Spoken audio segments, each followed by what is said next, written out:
There was that one place I always thought about, and I just wanted to be there with you. The place that no eye has ever seen, the place that no heart has ever perceived. I had a great feeling inside.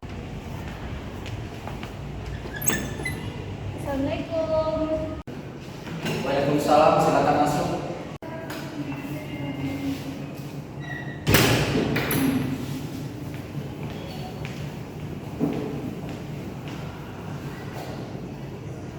Silakan duduk. Wah, Bapak senang sekali berjumpa denganmu. Nampaknya seperti ada sesuatu yang penting sehingga Anda menemui Bapak. Iya Pak, sebelumnya saya mohon maaf Pak, apakah Bapak memiliki waktu luang pada hari ini? Kebetulan hari ini Bapak tidak punya banyak kegiatan ataupun janji dengan orang lain. Bagaimana?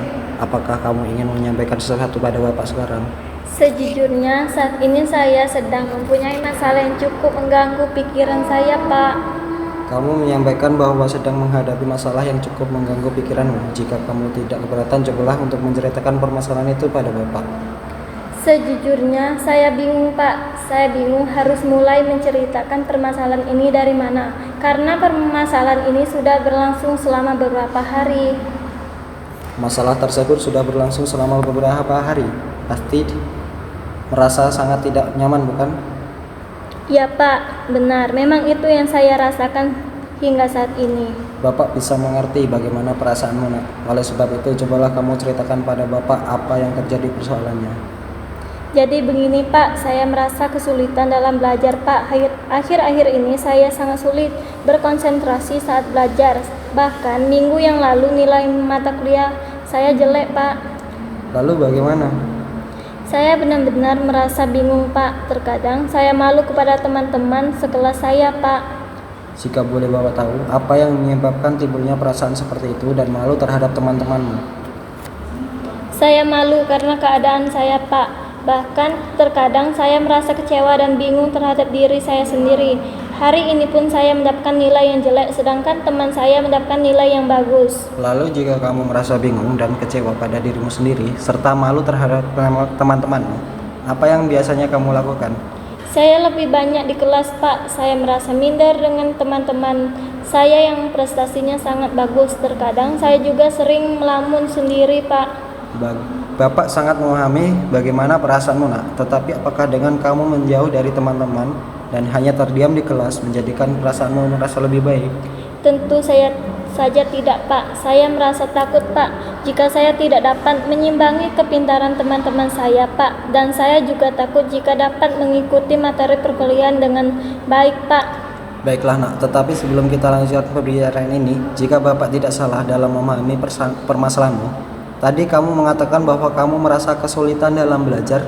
Kemudian baru saja kamu juga mengatakan bahwa kamu malu terhadap teman-temanmu karena khawatir tidak dapat menyimbangi dan mengikuti materi perkuliahan dengan baik. Sebenarnya yang manakah yang menjadi permasalahan paling penting dan mengganggu pikiranmu, nak? Sebenarnya semua Pak, karena kedua permasalahan ini benar-benar membuat saya merasa terbebani. Tetapi memang yang paling penting sebenarnya adalah kesulitan belajar saya Pak. Keadaan ini benar-benar membuat saya takut dan masa depan saya Pak. Saya takut jika tidak berhasil dalam kuliah ini, dan saya juga tidak ingin membuat kedua orang tua saya kecewa Pak. Baiklah nak, ternyata kamu sudah mampu memahami permasalahan yang sedang kamu hadapi. Ya Pak, saya juga paham, tetapi terkadang saya masih bingung apa yang harus saya lakukan untuk menghadapi permasalahan ini. Sekarang begini nak, bukanlah yang menjadi niat dan tujuanmu mengikuti perkuliahan di kampus ini adalah untuk belajar dan menuntut ilmu, bukan? Iya Pak, itu memang tujuan saya kuliah di kampus ini, yaitu untuk menuntut ilmu dan belajar sebagai bekal masa depan saya kelak Pak. Kamu mempunyai niat dan cita-cita yang bagus, nak. Bapak sangat senang mengetahui niat itu. Lalu sudahkah kamu memiliki cara untuk mengatasi permasalahan itu? Saya benar-benar masih bingung Pak. Oleh sebab itulah saya datang menemui Bapak meminta bantuan untuk dapat menyelesaikan permasalahan ini.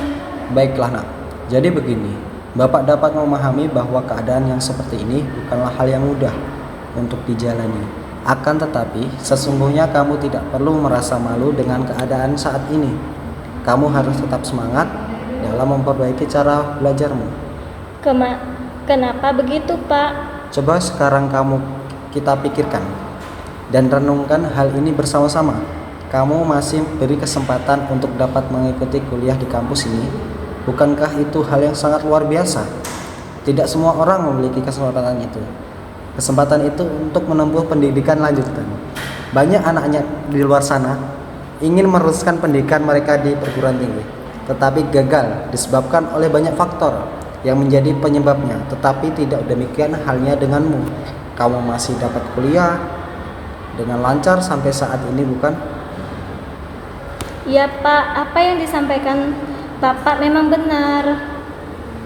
Bapak yakin jika kamu berusaha semaksimal mungkin, kamu akan dapat mencapai tujuanmu dan mewujudkan cita-citamu. Jangan merasa malu dengan teman-temanmu. Kamu pasti bisa memperbaiki prestasimu, nak. Teruslah belajar dan biasakan untuk menyelesaikan dengan lingkunganmu agar dapat berkonsentrasi dengan baik saat kamu belajar. Serta mintalah dukungan pada kedua orang tuamu untuk tidak menyalakan TV saat kamu belajar bila memang itu menjadi salah satu faktor kamu tidak dapat belajar secara maksimal. Ya, Pak, mulai saat ini saya akan melakukan seperti yang Bapak katakan. Tapi bagaimana saya harus menghilangkan rasa malu saya dalam bergaul dengan teman-teman saya, Pak? Bapak rasa tak akan ada masalah yang berarti, nak. Karena segala sesuatu tergantung pada diri kita sendiri. Jika kita mampu membawa diri kita dengan baik, maka semua orang pun akan menerima kehadiran kita dengan baik. Cobalah untuk membuka diri, nak, dengan bergaul kepada teman-temanmu dan bergabung dengan teman-temanmu. Jangan menarik diri dari mereka, nak. Karena dengan kamu menghadir itu tidak akan menyelesaikan masalahnya. Baik, Pak, saya akan mencoba untuk melaksanakan dengan baik dari saran yang telah Bapak berikan, meskipun mungkin saya butuh waktu yang cukup lama, Pak. Iya memang, nak. Segala sesuatu tidak ada yang instan, semua dan butuh proses. Lakukan secara bertahap serta pelan-pelan, nak, untuk memperoleh hasil yang maksimal. Ya, Pak, sekarang saya sudah paham dan mengerti apa yang harus saya lakukan. Memang harus begitu, nak. Cobalah rubah cara belajar agar setiap belajar dapat memperoleh hasil yang baik. Cobalah mulai besok lakukan belajar di pagi hari setelah menunaikan ibadah sholat subuh. Karena udara yang suasana yang di pagi hari sangatlah sejuk dan tenang. Itu akan sangat berpengaruh pada proses belajar karena di saat pagi pikiran kita masih fresh dan tidak terbebani oleh hal-hal yang lain. Ya, Pak, mulai besok pagi saya akan mencoba saran Bapak. Yakinlah, nak, kamu pasti akan bisa berhasil dan dapat meningkatkan prestasimu kembali, nak. Karena setiap manusia pasti akan mengalami suatu masalah, tetapi jangan jadikan masalah itu sebagai keminderan, tapi jadikanlah suatu cambuk untuk terus maju dan menjadi lebih baik lagi. Iya, Pak, memang benar yang Bapak katakan. Saya benar-benar sudah mengerti, Pak, bahwa saya harus menerima semua dengan ikhlas dan terus belajar agar dapat mencapai cita-cita saya, Pak. Syukurlah, nak, kamu sekarang sudah tahu apa yang harus kamu lakukan. Sekarang bagaimana perasaanmu, nak, setelah menyampaikan semua permasalahan sama Bapak? Terima kasih, Pak. Sekarang saya sudah merasa lega dan lebih tenang, Pak. Dengan saya bercerita kepada Bapak, beban saya menjadi berkurang. Apakah ada lagi yang ingin kamu sampaikan, nak? Saya merasa tidak, Pak. Terima kasih banyak atas nasihatnya, Pak, dan atas waktunya yang telah Bapak berikan kepada saya. Saya mohon pamit dulu, Pak. Baiklah, nak, sama-sama, nak. Baik, Pak, terima kasih atas bimbingannya. Sama-sama, nak, senang bisa membantu Anda. Ditunggu kedatangannya lagi.